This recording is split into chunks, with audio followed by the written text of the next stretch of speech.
Yo, still bills, what's the deal, man? It's Christmas Eve. I can't believe it's just, 5 days left in the year, and we back.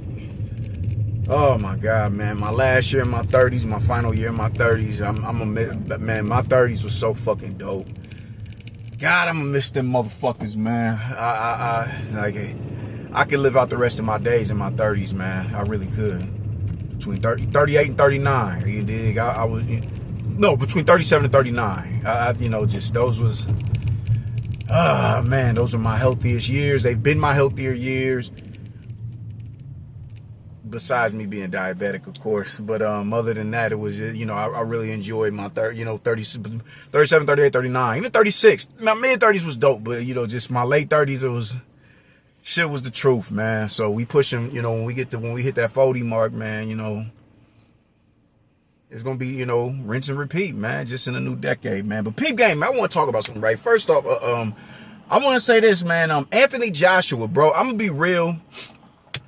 As a heterosexual male who's very much so proud of being a straight man, it's real refreshing to see women loving on men like this, you dig? Because with the gender war, this gender divide that's been going on social media spaces for X amount of years, the certain spike in lesbianism and just all that, it was getting to a point where it was like, damn, man, male-female relationships was kind of going to go extinct. So this adulation that he's getting, this newfound adulation that he's getting over here in America, even though it's not with me, I'm not 6'6", I'm not no 6'6", good looking, built like a Greek fucking Titan ass nigga. But it's just dope to see that. It's just dope to see women gushing over men like that. I love that shit personally, man. I love, heterosexual interaction. I love that shit. I love that for us and I love it for them. So to see that shit, it puts a smile on my face. And considering what happened to him just 15 months ago, this is the shit that he needs. Because if we being real, he's one of the few heavyweights who really put it all on the line. Like, hey, this is what we here for. You dig? Win, lose, or draw. Let's make this shit happen. And, he went for it. He has never done, he ain't never, ducked no drama with nobody. He didn't have to fight Usyk. Any other promoter would have, nah, we're not doing Usyk. We're not doing that. And what he do? Run right to that drama. When everybody knew, when the world was saying that was just not the move to make for him because it just, for as far as the style matchup goes, it was just too insurmountable for him to overcome. But he still ran to it anyway. You got to salute him for that, man. You got to salute him for that. Daniel Dubois, another nigga that everybody, that was a dangerous dude. That was a reinvigorated Daniel Dubois. Dude was reinvigorated, you dig? He was a lot more spiteful and stepping behind his jab with a lot more conviction. I thought he was gonna go in there and violate Daniel Dubois just for him to go in there and get violated. So to see him bounce back from that, it's been a rough 3-4 years for Anthony Joshua, man. So just for him to see, for him to get this newfound love with the ladies, I think that shit is dope. And the British women already knew about him. To see the sisters over here gushing and googly-eyed over him, it's like, yo, that's what I'm talking about. You dig? It's still women out here looking for, to build relationship with men. I dig that shit. I love it. I love that for the champ. Salute to you. And Tyson Fury, don't be no buster. Let's get that fight over the line. Let's make that happen, because that's the fight that should have been happened years ago. So with all that being said, I want to, divert my attention to Jake Paul and this notion that he should be given respect because nobody else would have did that and blase, blase, blah. Man, listen, as I stated before in my last video about this, Jake Paul can fight, right? Jake Paul got scraps. Your average nigga is not going to be able to do nothing with Jake Paul. I'm telling you that right now. You can run up on Jake Paul playing games. I watch you get beat up by Anthony Joshua. I watch Tommy Fury do that to you. The average man cannot fight like Tommy Fury. Damn sure can't fight like no two-time unified world champion in Anthony Joshua. You dig? Tommy Fury will fuck the average man up. That's just a fact. That's just a fact. The slightest bit of skill set with your hands, your feet, your knees, your elbows, that goes a long way. A long way. A long way. So your average man ain't gonna be able to do shit with no Jake Paul. Absolutely not. So Jake Paul can fight. But as I also stated, he is not no high skill. He's never going to be no world champion. He's never going to be none of that. And he can't fight. Jake Paul can fight. He just can't fight on the level that he is telling y'all that he can fight on, or that he has aspirations to be on. Jake Paul, no, he's not about to be no world champion, but that is a part of his charm, his selling point.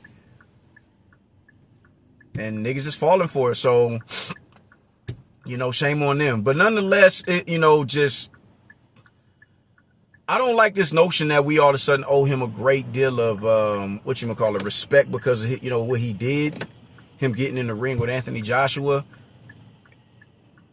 Nigga, for 90 M's, I'm getting in the ring with Anthony Joshua. I'm getting in the ring, and I'm going to do everything that Jake Paul did. I stand no chance against no fucking Anthony Joshua. No. But for 90 M's, nigga, I'm getting my jaw broke, and it is what it is. It is what it is, man. I don't like this notion that he should just get this all, you know, all this praise and you know, all these praises for getting in the ring, doing some shit that the average individual would have did. Let's stop that shit right there. Dead all that noise, man. And, you know, just as, you know, everybody else was saying, he ran for the entirety of the fight. That was his goal. That was his game plan. He wasn't trying to go in there and land nothing significant against no Anthony Joshua because he was incapable of doing it. The goal was to make it to round 8.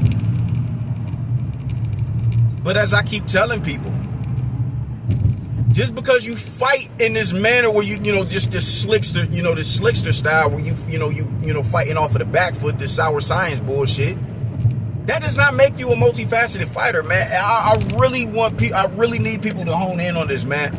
You are not this versatile fighter because you fight like that. That man ran from pillar to post, and he was, like I said it earlier in the other video, he was hella jittery. He didn't look as comfortable fighting off of the back foot as we normally see him, because he's in there with overmatched opponents that are, you know, his size or smaller. Now you in there with a 2-time unified world champion and heavyweight world champion in Anthony Joshua. It's a completely different look. It's a completely different look. So now not only are you fighting against the force, you know, just the physical aspect of shit, of this dude just towering over you and he's outweighing you by 40 pounds. Now you also, you know, just the mental pressure, the mental pressure of him. Yo, when is he actually really gonna let go of a shot? That fatigues you. That fatigues you. When you can't stay a step ahead, comfortably stay a step ahead of the opponent, mentally stay a step ahead of the opponent, that mentally fatigues you. So he knew he was in over his head. That's why he went in there and he fought the way that he fought. Let's stop playing games now. Does he deserve respect? Anybody who climb in between them ropes gets respect. You know, because that man landed the big right hand, that one right straight that he landed broke that man's jaw in 2 places. He did good defending himself. he did good getting out of the way of shots. But after round 3 and 4, I was like, oh yeah, this shit is about to get real dark for this dude. It's about to get real dark. He really started putting punches together in the 6th round. That uppercut landed beautifully. And what was brazy about it, he had a tight guard when that bitch landed. But it's hard to maintain the guard when you in front of somebody who punches like this. This dude put a 275-pound man in a state of unconsciousness. This is a dangerous individual we talking about. Dangerous. So anybody, I say all that to say, anybody who climbing between them ropes, you're gonna get respect from me. Anybody who boxes, anybody who is, you know, anybody who takes any sort of punishment to up your skill as far as a fighter is concerned, man, you get that respect from me. Why? Because in order to get better, you have to go through trials and tribulations. Translations, getting your ass beat. You got to get crashed before you start to level up. I done been on the receiving end of some embarrassing beatdowns. Embarrassing beatdowns. I've told y'all about one or two. But I'm talking beatdowns to the point where I'm not in the gym. My stablemates and my coaches is like, yo, man, that nigga got his ass beat last night. Them type of beatdowns. We've all been subject to that shit. But that's what you have to go through in order to level up as far as your hand game is concerned. You got to go through that. So anybody who climb in between them ropes, who lace up, they willing to take shots on the chin, the body, that shit, you know, just that shit is, you know, it's a mental mind fuck, because it's like, I'm really about to go in here and get my ass beat just so I can get better. You risking broken noses, jaws, orbital bones, ribs, collapsed lung. All that shit just to get better, to, you know what I'm saying, really step your knuckle game up. So I respect any and everybody who get in between that ropes, man. But don't make it seem like this dude deserve something like just crazy drag out level of respect because he got in there with Anthony Joshua. When anybody would have gotten there with that nigga for 90 M's, anybody would have did that. At least most reasonable, rational minded men. Hell yeah. Hell yeah. Hell yeah. So I'm not about to sit here and just I'm not about to sit here and glaze this nigga, man. I can't salute him or whatever, man. But it all, I was happy to see the nigga finally just get the ass beating that he's been deserving of for some years now. We needed that. We needed that. That was get back for Tyson, bro. Like Mike? Nah, man, you got me fucked up. You got me fucked up, man. So it was dope to see that. It was dope to see that, man. But just this extra, yo, man, give him his credit, give him his respect. My nigga, how much respect you expect me to give him, bro? How much respect you expect me to give him? Kudos for you jumping in the ring. Kudos for you getting the level of sparring that you got. Frankie Sanchez, Lawrence Okolie, and Big Baby Darren Anderson, man, salute to you on getting them to prep you for this fight. Because contrary to popular belief, sparring is fighting. Sparring is fighting. Don't let nobody tell you sparring don't matter. Sparring matters. It's the reason why fighters get kicked out of camps because of the sparring. Fighters get kicked out of camp because of how bad you violating the cash cow. You know what I'm saying? We got to fight to prep him for, and he in here getting his ass beat. You tuning him up a little too much. Tim Bradley just released that footage of him and Buzz sparring. That was a sparring match. I hate when people, that was a glorified sparring match. No, it wasn't. Because sparring matches look like William Zepeda versus Ivan Baranchyk. Plenty of sparring matches look like that. Sparring is fighting, dog. I don't know. It's an unofficial fight, but sparring is fighting. The difference is it's no head in the professional rankings. It's no headgear and the gloves are smaller. Sparring is fighting. So let's stop playing that game. So I respect him for that. I respect him for that. But chill on he wouldn't have you averaging if he ain't getting it. Okay. You tell me 90 M's is on the line, I'm getting in the ring with motherfucking Anthony Joshua. I'm going to get clipped on the first shot that lands on the fucking shoulder. Give me my 90 M's. That is a fortune right there. Stop playing. But nonetheless, man, I don't know what Jake Paul is going to do after this. Homie going to be, he's going to be down for a while, but he keeps talking. This is why we go back to this, this bullshit of him talking about he about to be he wants to be a world champion. Who is he going to be a world champion with that cruiserweight, bro? This dude is not about to get in there with no Jai Opetaia. Jai Opetaia has faster feet than Anthony Joshua. Styles make fights. So while he keeps talking about Francis Ngannou as well. Francis Ngannou, he was able to dispatch of Francis Ngannou because Francis Ngannou was actually giving him looks to counter. Because he was looking to score himself. He was going in there trying to step on Anthony Joshua. Jake Paul wanted to go in there and survive. It's a different story.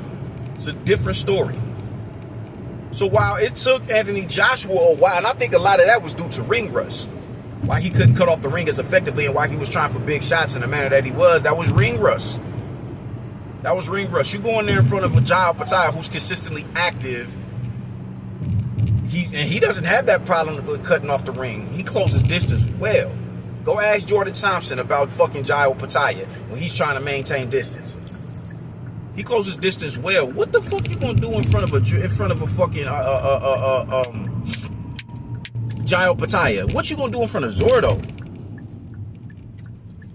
You're not gonna do nothing in front of them dudes. We're gonna do in front of a Badu. You dig? Like, you're not about to be no. You're not gonna be a champion, bro. It's not gonna happen. Just keep doing what it is that you're doing. This Misfit shit is People are interested in that. It has, it's created a niche market for it. So cool, go ahead and run with that. But just, dead this notion that you about to become this champion, and stop throwing shade at fucking, Francis Ngannou because you lasted longer. Francis Ngannou landed on Anthony Joshua. Francis Ngannou forced Joshua to become a counterpuncher. He didn't want to leave. He didn't want to leave. He knew what the fuck was behind them shots. He felt the sting in them shots when he was catching them. You realize he protected himself more. Like Francis Ngannou didn't land that big that overhand right that you landed on him. If Francis Ngannou would have landed that shot on him, it could have potentially been a different ball game. You lasting longer in a fight that you got knocked out in than Francis Ngannou. It's not really. That's not a flex, bro. It's not a flex. It's not a flex. Francis Ngannou doesn't want to. He was, I'm coming to fight. I'm not coming to, I'm not coming to do this sour science bullshit. That's how you wanted to fight. That's why you rented out that big ass ring so you could run around it infinitely. You bought the biggest ring you can find and you used every inch of it, and it still wasn't enough. So Francis Ngannou not having the level of success that you had, even though you didn't have no success, it's a silly statement. And you talking about you won 2 rounds. What 2 rounds did you win? I don't know. This notion that you win a fight or you win a round because you used your feet and not your hand. I keep telling people that if you think you win a fight by using your feet, go watch Taekwondo. Go compete in Taekwondo. You do not win rounds and you do not win fights by running. You don't win fights by using your feet. You can't strike with your feet in boxing. So how are you winning a fight by using them, or winning rounds by using them? You ran the entirety of the fight. You didn't win 2 rounds. You landed a couple shots and you ran. You wasn't using that distance to create counter and scoring opportunities. You landed a few good jabs. You landed a few good jabs, and that was it.